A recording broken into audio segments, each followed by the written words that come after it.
Now it's time to get down to the business of tasting beer.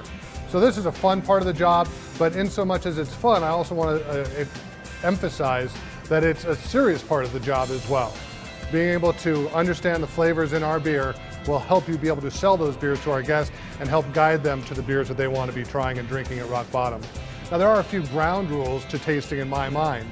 I think it's good to have a glass of water, especially if you're moving between multiple beers. And that gives you a chance to cleanse your palate as you move along and not have the last beer interfering with the flavors in the next beer. It's also good to think about tasting the beers in order of flavor intensity.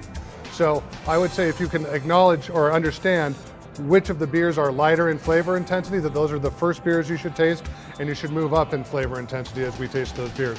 Very important for getting the accurate read on your palate. And a really important lesson or understanding to have in tasting beer is there are really no wrong answers.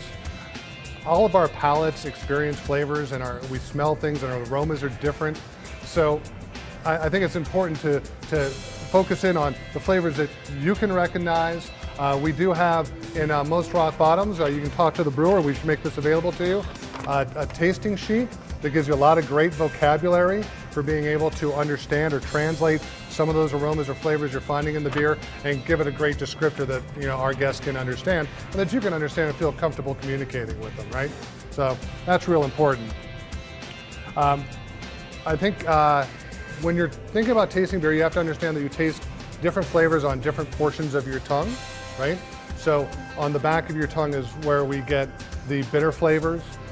Further forward and on the edges are where the more sour flavors come. Even further forward is salty on the sides. And then very tip of your tongue gets a sweet beer. So it gets a sweet flavor. So if you were ever to have a sip of coffee and try to taste that on the front of your palate, on the front of your tongue, you would probably have troubles getting a lot of those coffee flavors.